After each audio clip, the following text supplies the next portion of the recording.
This video will deal with competency and look at the competency movement. Competency is an approach that assesses the efficiency and effectiveness of job performance. It looks at the ability of the worker or the operator to perform the function efficiently and effectively. In other words, it's looking at the worker's overall performance, looking at how the worker approaches the task, how the worker deals with the issues, and if a problem arises, the ability of the worker or the operator to deal with the problem and fix it and get the process running again, running smoothly. Competency can apply to individuals, employees and students who possess the right set of skills, knowledge and behaviours to perform a job satisfactorily. In other words, competency embraces not just dexterity and the ability to work with their hands, but it also looks at the knowledge they have of the background to the job and what's involved in the job, and they have a capacity to look critically at the processes and look for improvements. And also they have the ability to maintain the workflow in the event of some problem, as I mentioned in the previous slide.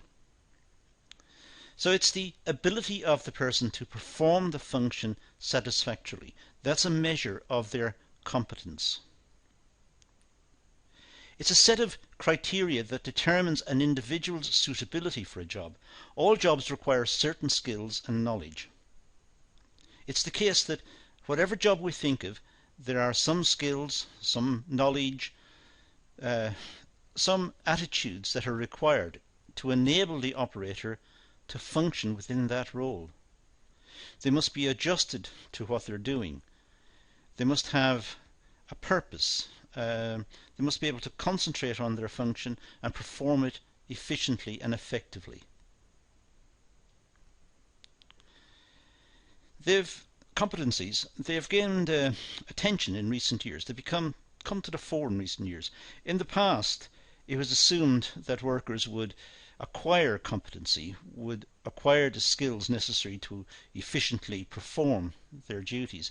They would acquire these over time and by observation, which is still true. That is still the case. But there was no great emphasis on the need for competencies at the start.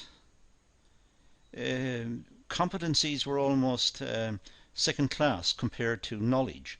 So people who arrived in work with knowledge, who'd been perhaps to college or to university, they had a higher status.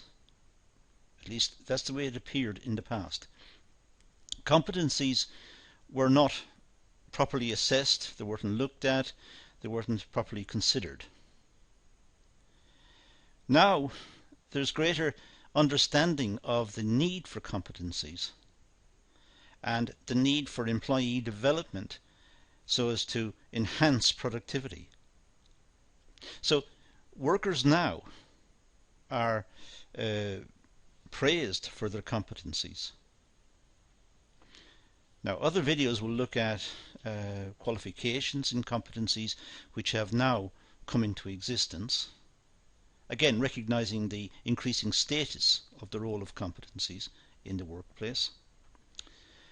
And it's also the case that there's a greater understanding amongst employers and governments of the importance of competencies.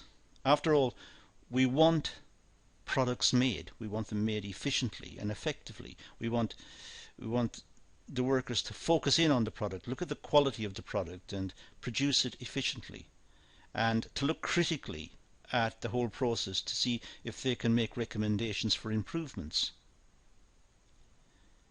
So competencies are very important.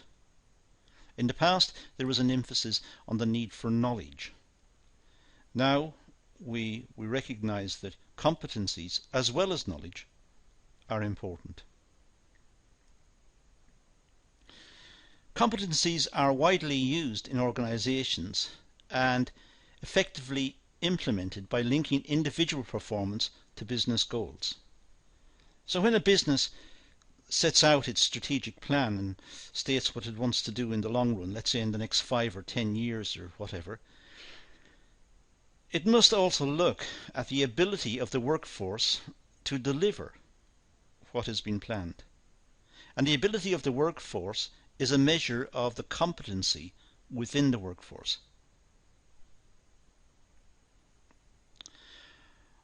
Organizations use a defined set of competencies for specific job roles.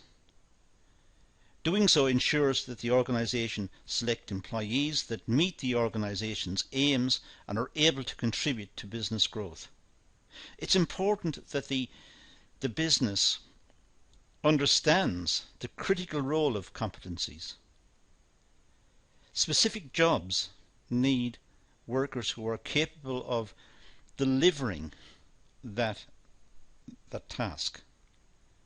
That means the workers must have the competencies, they must have the skills, the abilities to do the task. Now, this could be working on a spreadsheet, or it could be making something out of metal or a piece of wood, or it depends on the task, but it depends also on the ability of the person to be able to perform that function efficiently. And clearly the efficiency of the organization is just, in a sense, the summation of all of the efficiencies of the workforce. So it's important that organizations have suitable employees with the right skills necessary to complete the tasks. Now, workplace competencies are mainly of two types. Technical competencies. These require specialist knowledge and skills to perform the job role. Competencies are job related and usually require advanced competencies in specific fields. For example, in accountancy, in law, in software development and in engineering. It could be in woodwork. It could be in some craft occupation. It could be in cookery or hotel management. It's having the competency, having the technical competency, knowing how the organization works, knowing how the technical aspects of the work are delivered and what's involved, and ensuring that there is a continuous flow and a continuous smooth transition from, if you like, raw materials to final product. And that could be, as I said earlier, applied to hotel workers. The customers, the clients come in the front door and they have to have a good experience, and when they leave they will promote the reputation of the business. So it applies across the whole spectrum of industry. So technical competency is the ability to do the job and know about the job, know how to keep it running, how to fix it if it goes wrong, what's permissible and what's not permissible. There's also behavioural competency. This is a more generic behavioural situation. Generic in the sense it's widespread. It's skills. It's people having skill, being able to perform basic skills, reading, writing, arithmetic, but also having basic skills in the sense of understanding relationships between people, having knowledge and attitude, having the abilities expected in all the job roles, being polite, being courteous, being knowledgeable, being helpful, and finding these attributes easy to deliver. That's their competency, that's their ability. All employees should be competent in these areas. For example, they should be able to work in teams, they should be able to cooperate, they should have good communication skills, good written skills and good spoken skills. And they should have good people skills. They should be pleasant and polite and affable. Now, assessing competencies. Well, there are many ways an organisation can use competencies to assess employee development. So, competencies can be assessed by the organisation, but also the organisation can use competencies, can use skills to assess people. It's a two-way thing. So on the one hand, they are able to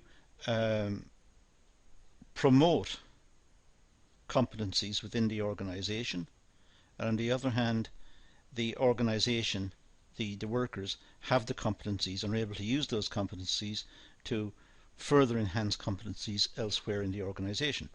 So it's a two-way process. So we start with the interview process. Now, the interviewer must have the competency to conduct the interview, but also the interviewee must have the competency to understand the nature of the task, what's required of them, and so on. It could be the use of psychometric testing in, let's say, an interview situation to find out what the competencies of the person truly are. It's one thing for a person to say they can do the job and they can understand the technicalities of the job, but it's another thing to prove it.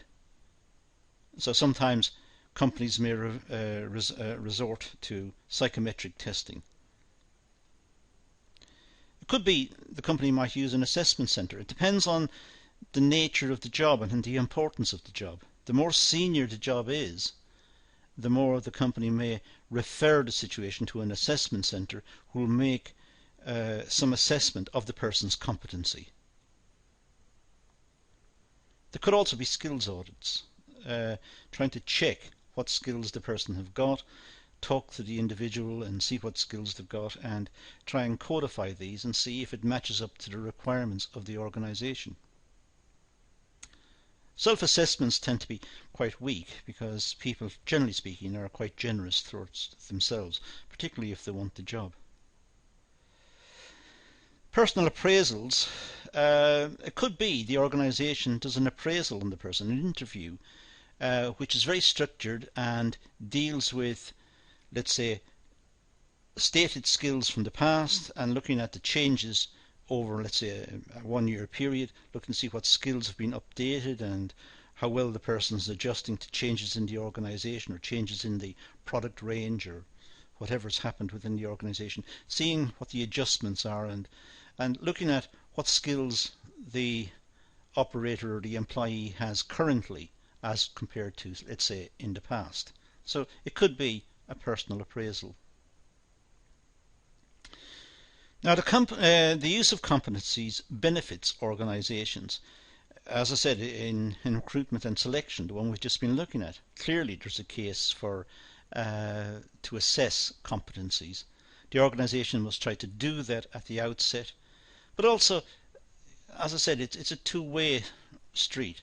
The employee or the potential employee is also assessing the overall competency of the organisation. Is this an organisation that they want to work for? Will the organisation exist in a year's time?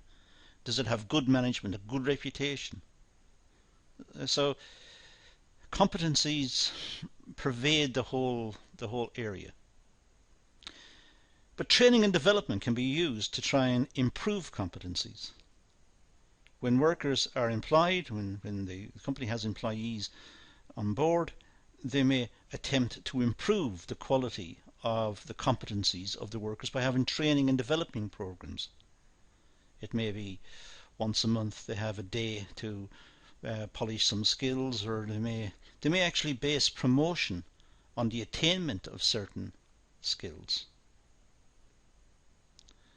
It could be performance management. It could be that the management is based on the performance, who works best and how they've managed to achieve what they have and what problems were encountered and how the employees or the local managers, how did they deal with it? How did a line manager deal with a major issue on the line? Did he or she manage to keep the line running, or was that a practical proposition? Perhaps it's not. Perhaps there was a major breakdown, but in which case the line manager was able to restructure the workforce to do something else in the time it was down, or something of this nature. Looking at the performance management, looking at the management and trying to assess the management's competencies to manage. Career paths can be based on competencies. clearly it's the case that the more competent a person is, the more skillful a person is, the better chances they have in life. So the government, for example, would advocate that we continuously try to acquire more skills, more competencies, to make ourselves more marketable, more employable.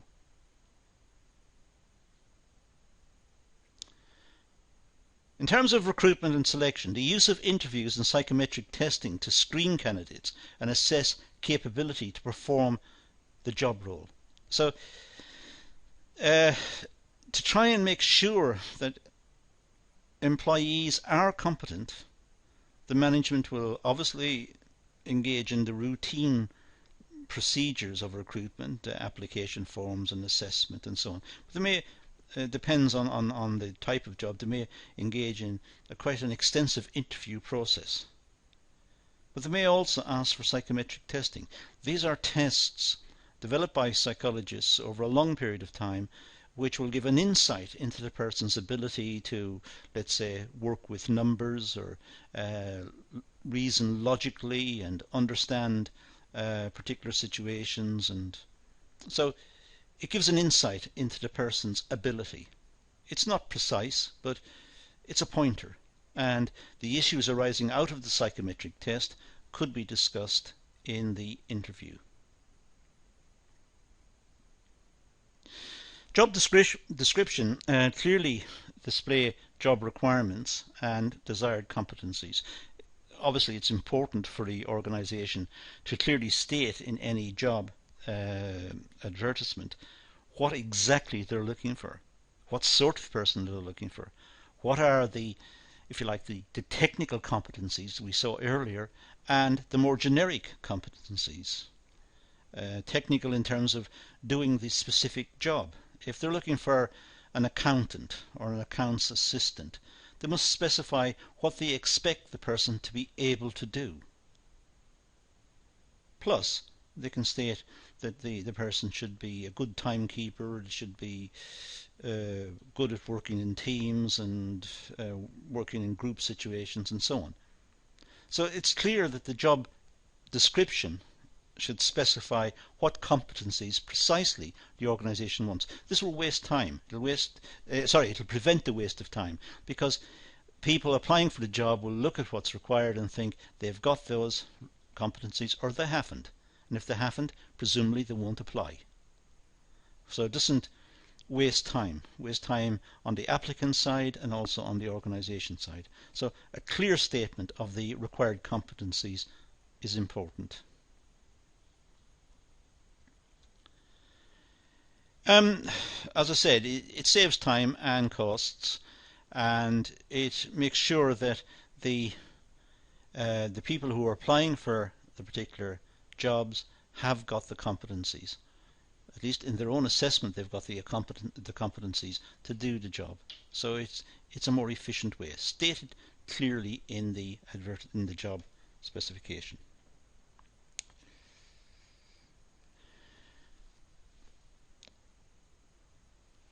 Now, training and development. Well, the development of employees' skill levels. Well, training is offered to develop and to plug the gaps in competencies.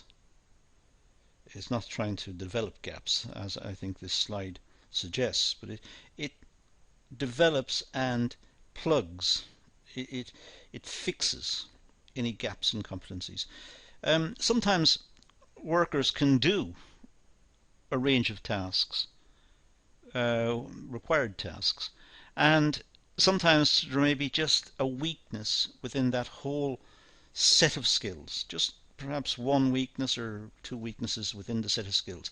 It's just an area where the person needs a little extra training, a little extra development to plug the gap, to fix that small weakness. And that will make, in a sense, that person complete in terms of competencies in the task in which they find themselves. So it's worthwhile the organisation identifying where weaknesses exist and then trying to rectify those.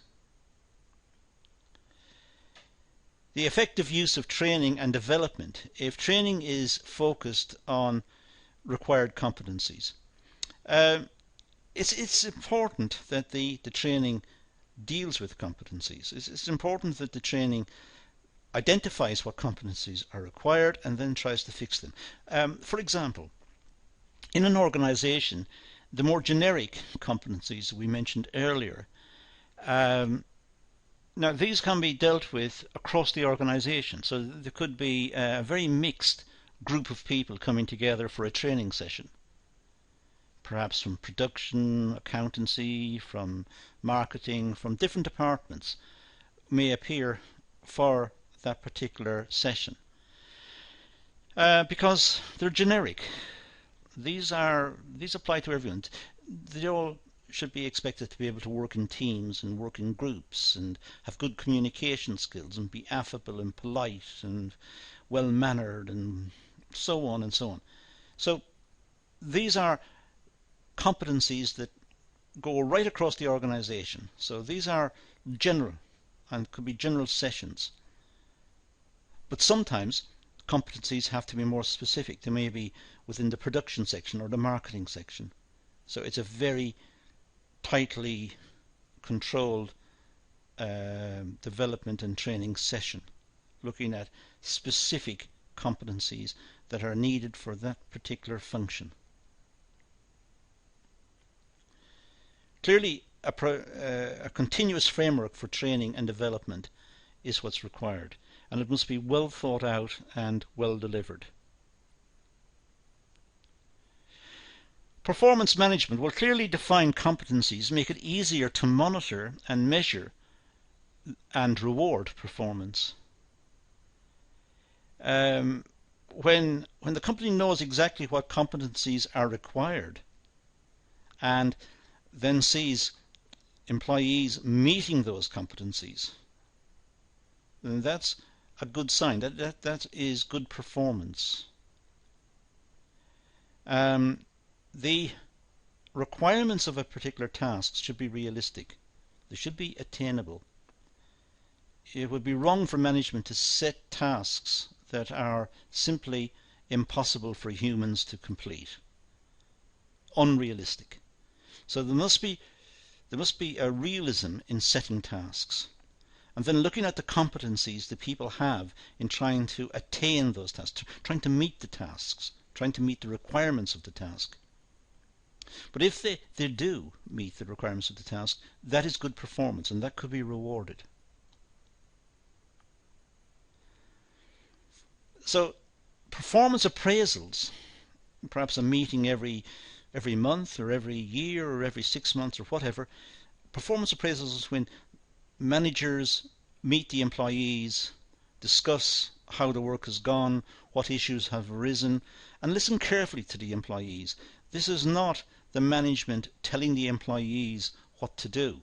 This is the management listening to the employees and asking questions that are aimed at supporting the employee, looking at what competencies need to be addressed and promoted and developed, and making a note of these and trying to get some training in place so that the employee is better able to complete the tasks required. So it's important for the management to set clear and specific goals for employees, ones that are achievable and ones that the employees have the competencies to do. When there are weaknesses, they put in place some measures to deal with that.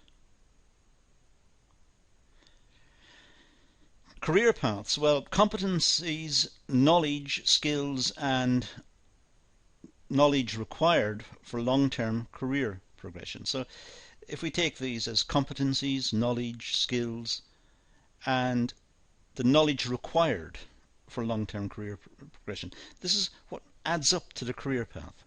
The career path are people acquiring competencies, acquiring skills,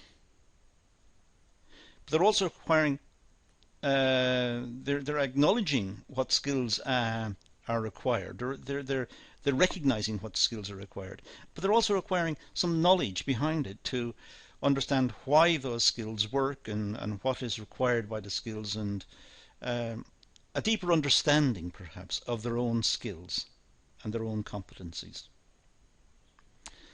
And when they've got that, they are well on their way to a career path, to using those competencies.